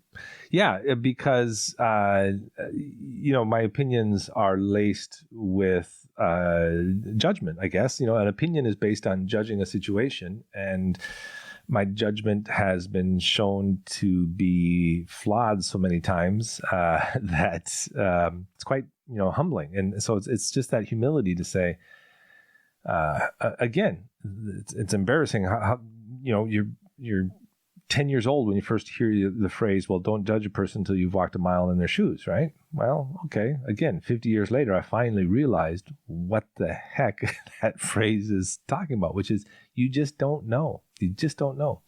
My question, though, like I can see why there'd be apprehension to give your opinion now with this newfound perspective and understanding of what you don't know about the other person. But clearly, someone that thinks the way that you think and has recognized all that you recognize, your opinion, if expressed a certain way, could still be valuable in those moments. But it sounds like you're withholding it entirely at times, where in the past you might have been too judgmental. Mm-hmm. And even the use of the word "too" is a judgment on the judgmental nature. Degree of judgment, yeah. Mm-hmm. But is there a way that you could, again, step forward and offer more of an opinion, but express it in a way that is less judgmental? Yeah, and that's a very good observation, a very good thought, which is sharing of an idea or sharing of information in a non-judgmental way. It's like, okay, in this situation, this has worked before, or in this situation, here's some information that might be important. I think you're absolutely right. You touch on the sweet spot to land in, which is where experience and education can provide support for the situation or the person that I'm talking to in a way that is non-judgmental. That's a nuanced spot to hit that I am currently striving to hit a little bit more consistently, a little more often. And I think that's something we all can work on, because if we approach someone in whatever moment and express judgment, I think the human reaction is to be defensive. Correct. Even if there's some good advice within this judgment, we don't want to hear it in that moment the way it's being expressed to us. But there is some value to be shared from most of us, all of us in these moments, to give our perspective, but to do it in a way that might boost the other person or demonstrate something that they're missing. And the people that communicate that well and the understanding of psychology, or just luckily have learned a way of communicating, they're the ones that are going to have the most powerful message that's going to connect with people. And they'll have the best impact. And the non-threatening communication, right? The sharing of information. It's a real talent. Mm-hmm. And so just don't be around when I'm talking to my kids, because as nice as that all sounded, it goes out the window when I'm talking to kids, because then I'm still a dictator and judgmental. And that's something maybe if you step away from it and analyze. Mm-hmm.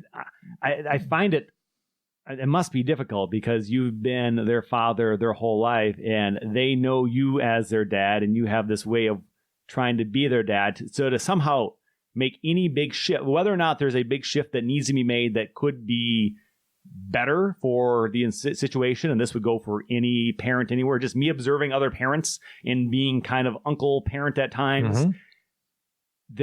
once you become this person that the kids know you are, to be some other version of yourself, they don't buy it, I think, in a lot of cases. So I don't know how you can even change that unless they're a part of some process with you that they buy into it and you all agree that this is good for all of us. And I don't know that that even going to work, but that is a challenge that I see. And I've seen you interact with your kids a little bit today, and it's a slightly different version of you than I've ever seen before.